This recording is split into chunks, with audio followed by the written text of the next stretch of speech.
حضرت ماعز بن مالک رضی اللہ تعالیٰ عنہ نے حضور نبی اکرم صلی اللہ علیہ وسلم کی خدمت میں حاضر ہو کر عرض کیا، یا رسول اللہ صلی اللہ علیہ وسلم مجھے پاک کر دیجیے۔ آپ صلی اللہ علیہ وسلم نے فرمایا، تیرا ناز ہو، جاؤ اللہ تعالیٰ سے استغفار کرو، اللہ سے معافی مانگو، توبہ کرو۔ انہوں نے پھر تھوڑی دیر بعد آ کر عرض کیا، یا رسول اللہ صلی اللہ علیہ وسلم مجھے پاک کر دیجیے۔ آپ صلی اللہ علیہ وسلم نے پھر اسی طرح فرمایا، یعنی جاؤ استغفار کرو اور توبہ کرو۔ انہوں نے پھر تھوڑی دیر بعد آ کر عرض کیا، یا رسول اللہ صلی اللہ علیہ وسلم مجھے پاک کر دیجیے۔ آپ صلی اللہ علیہ وسلم نے پھر اسی طرح فرمایا، حتیٰ کہ چوتھی بار ان سے آپ صلی اللہ علیہ وسلم نے دریافت فرمایا، میں تمہیں کس چیز سے پاک کروں؟ انہوں نے عرض کیا، زنا سے۔ آپ صلی اللہ علیہ وسلم نے لوگوں سے ان کے متعلق پوچھا کہ اس کا ذہنی توازن تو خراب نہیں، یعنی یہ پاگل تو نہیں؟ لوگوں نے کہا کہ نہیں، وہ کوئی پاگل نہیں ہے۔ حضور رحمت عالم صلی اللہ علیہ وسلم نے فرمایا، اس نے کوئی نشہ تو نہیں کیا؟ ایک آدمی کھڑا ہوا، اس نے منہ سونگا، ماعز بن مالک کا منہ سونگا، اور منہ سونگنے کے بعد کہنے لگا کہ حضور اس نے کوئی نشہ نہیں کیا۔ مطلب یہ اپنے ہوش و حواس میں ہے، جو بھی بات کر رہا ہے اپنے ہوش و حواس سے کر رہا ہے۔ حضور تاجدار کائنات صلی اللہ علیہ وسلم نے اس سے پوچھا کہ کیا تم نے زنا کیا ہے؟ اس نے عرض کیا ہاں۔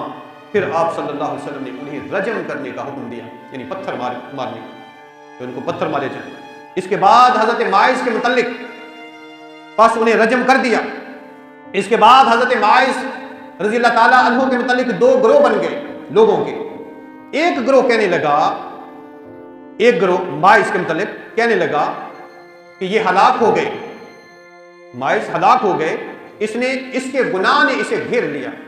اور بعض لوگ کہتے ماعز کی توبہ سے کسی کی توبہ افضل نہیں ہے، یعنی اس نے بڑی اچھی توبہ کی ہے کہ وہ حضور نبی اکرم صلی اللہ علیہ وسلم کی خدمت میں حاضر ہوئے اور آپ کے ہاتھ میں اپنا ہاتھ دے کر عرض کیا کہ مجھے پتھروں سے مار ڈالیے۔ تو کتنی عظیم توبہ ہے کہ خود سزا کے لیے حاضر ہوئے۔ حضرت بریدہ بیان کرتے ہیں کہ 2-3 دن صحابہ کرام میں یہی اختلاف رہا۔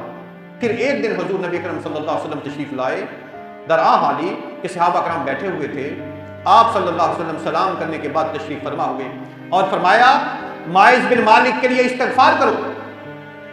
قربان جائیں حضور کی رحمت و شفقت کے کہ وہ ماعز جن کو بدکاری کی وجہ سے سنسار کر دیا گیا، رجم کر دیا گیا، ان کے لیے حضور نے فرمایا صحابہ کرام سے کہ ماعز کے لیے استغفار کرو، ماعز کے لیے استغفار کرو۔ صحابہ کرام نے عرض کیا، اللہ تعالیٰ ماعز بن مالک کی مغفرت فرمائے۔ پھر آپ صلی اللہ علیہ وسلم نے فرمایا، ماعز نے ایسی توبہ کی ہے کہ اگر اس پوری امت پر ماعز کی توبہ کو تقسیم کر دیا جائے تو پوری امت کے لیے کافی ہو جائے۔ اللہ اکبر، سبحان اللہ۔ ماعز کی توبہ کو پوری امت پر تقسیم کر دیا جائے تو ماعز کی توبہ پوری امت کے لیے کافی ہو جائے، کفایت کر جائے۔ اس نے ایسی توبہ کی۔